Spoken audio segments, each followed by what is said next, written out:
Part 1, A Prophecy Fulfilled. Chapter 1, The Travails of the Great 13th.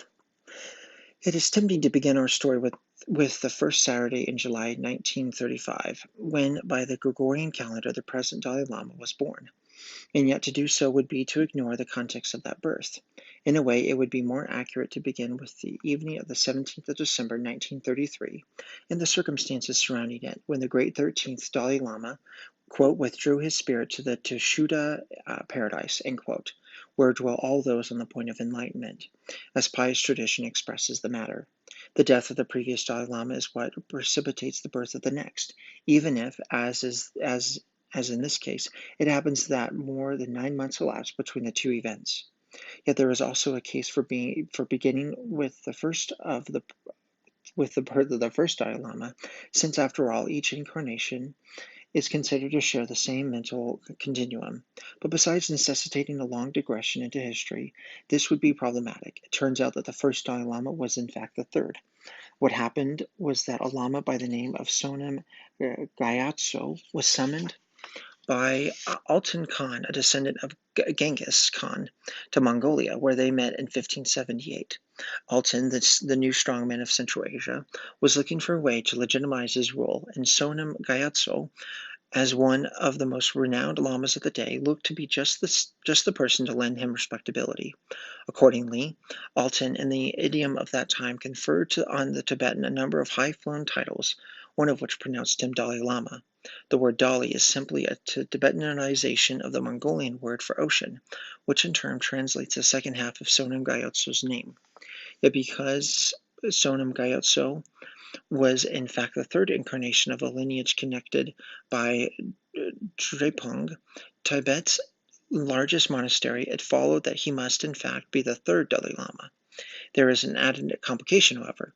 Besides being the third exemplar of the Drepung line, Sonam Gyatso is also considered to have been 42nd in an unbroken lineage going back to the time of the historical Buddha, who lived during the 5th century BC. It is in this lineage that associates the Dalai Lamas with Khenreseng, the Bodhisattva of compassion, whom they are understood to manifest on earth. Yet this lineage is itself antedated by yet another that connects Khenreseng with a young prince who lived 990 eons ago. How long is an eon? A disciple was said once to have asked the Buddha the same question. He replied with an analogy. Suppose there were a great mountain of rock, 7 miles across and 7 miles high, a solid mass without any cracks. At the end of every 100 years, a man might brush it with a fine benray cloth. That great mountain would be worn away and come to an end sooner than ever an eon. It becomes apparent that as soon as we start delving into the history of the Dalai Lama, we are faced with the most profound of questions. Indeed, it turns out that, so far as the present Dalai Lama is concerned, we have before us not merely the biography of one man, but the story of a being who, from the perspective of his tradition, has been perfected and purified of all defilements through the performance of unnumbered good deeds over countless lifetimes, and who manifests here on earth not for his own good, but for that of all others. This is, moreover, a story in which the remote past is just the other day, and matters supernatural are as real as the natural and as close as right next door. To understand the Dalai Lama, therefore, we need to try to catch a glimpse of the world as Tibetan tradition sees it, not as one that began with a single moment of creation, nor as one where everything might ultimately be expressed as a string of mathematical formulae. A world of atoms and electrons, protons and neutrons. We should not even think of it as a world explicable in terms of quanta and probability. The world, as it is understood through the lens of Tibetan tradition, did not begin with a Big Bang which sent the Earth spinning among galaxies and solar systems in ever-expanding space. The world, according to Tibetan tradition, has no beginning at all.